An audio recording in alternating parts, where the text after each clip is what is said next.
The iPhone 17 series has been introduced to massive global excitement. According to reports, pre-orders for this lineup are up 19% compared to last year's iPhone 16, which clearly suggests that Apple is set for another strong year. With several models to choose from, the iPhone 17 Pro and especially the Pro Max are without a doubt the most exciting and talked about ones. I've been testing both the iPhone 17 Pro and Pro Max for about a week now, and in this review, I'll share my full experience with you. Design: a major change after years. The biggest change this year is the new design, and it's definitely polarizing. Some people love it, others hate it. But in real life use, it looks much better than those leaked renders before launch, and it grows on you over time. The body is now mostly aluminum as Apple has ditched titanium. Titanium was tougher and more scratch resistant, but Apple says the new material helps with better heat dissipation, and I think that's a fair trade-off, especially with the addition of a new vapor chamber cooling system. The back panel is a mix of aluminum and glass. Apple had to keep glass and ceramic shield sections for wireless charging compatibility. Compared to the iPhone 16 Pro Max, it's slightly thicker, about 0.5 millimeters, a bit taller and wider, and around 4 grams heavier, though you won't notice much difference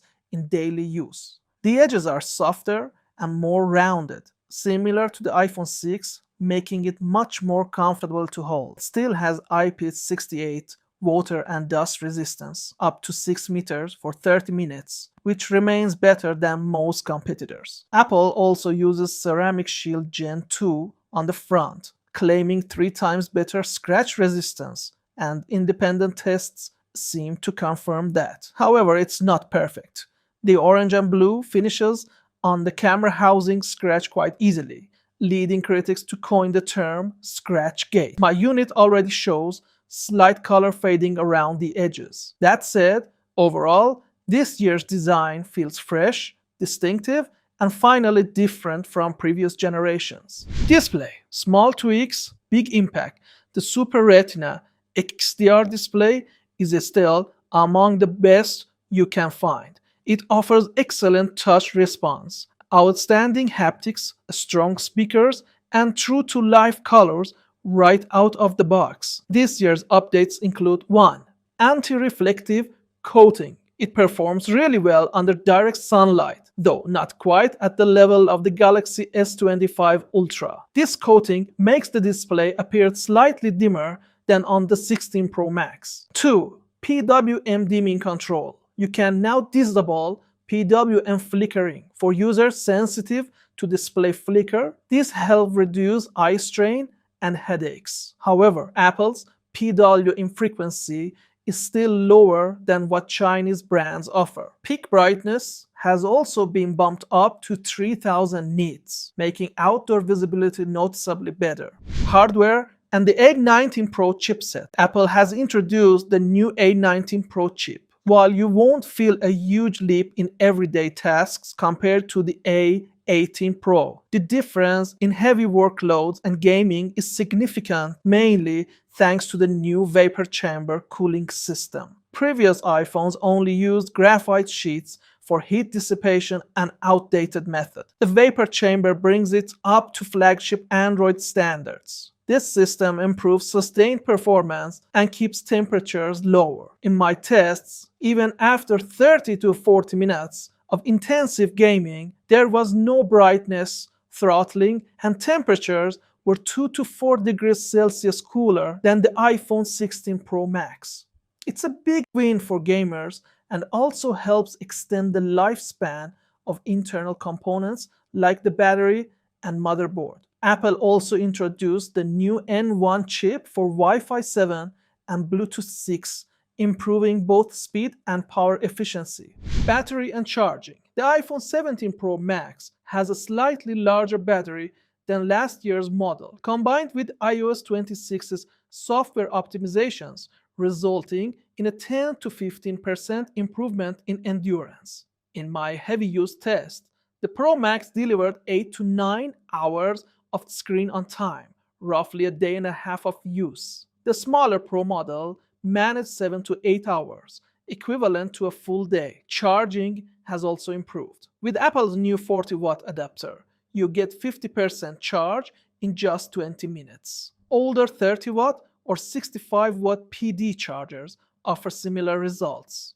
MagSafe wireless charging now supports up to 25 watts and even 30 watts on some compatible pads. Software and iOS 26. The iPhone 17 series ships with iOS 26, which focuses on stability and personalization. New features include setting MP3 files as ringtones, native call recording, simultaneous front and rear camera video capture, a redesigned camera interface that's simpler and more intuitive. However, there's a major disappointment: artificial intelligence. Apple had promised a smarter Siri and a more personal AI experience, but there was no mention of it during the iPhone 17 event. In this area, Apple is still behind Samsung and Google. Cameras. The triple camera setup remains, but there are some meaningful upgrades. 1. Selfie camera, now 18 megapixels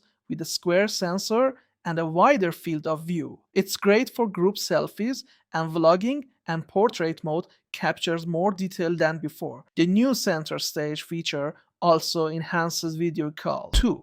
Telephoto camera, switched from a 12 megapixel 5x lens to a 48 megapixel 4x zoom. Although 4x sounds like a downgrade, the larger sensor delivers better detail, and the 100mm focal length is more practical for portraits. Digital zoom now goes up to 40 times. Portrait shots have improved noticeably, though in photography overall, brands like Xiaomi and Vivo still lead, mainly because they use larger sensors. Apple continues to prioritize compact design over sensor size. The main and ultra-wide cameras are mostly unchanged, except for better flare control and improved low-light handling. Apple's color consistency between lenses remains excellent, providing a smooth user experience.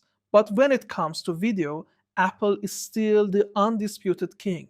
ProRes video looks stunning and is perfect for professional editing. Portrait video, smooth lens, transitions, and selfie videos are all top-notch. There's no huge leap from last year, but Apple still offers the best overall video quality on any smartphone. Final verdict: the iPhone 17 Pro Max is an exceptional phone. The fresh design, improved selfie camera, better battery life, and new vapor cooling system make it a noticeably better experience than its predecessor. Still, the lack of major camera innovation and Apple's slow progress in AI are somewhat disappointing. Even so, with Apple's ecosystem, brand strength, and overall quality, the iPhone 17 Pro Max is set to be one of the best-selling smartphones of the year. If you already have an iPhone 16 Pro or Pro Max, upgrading isn't essential. But if you are using an older model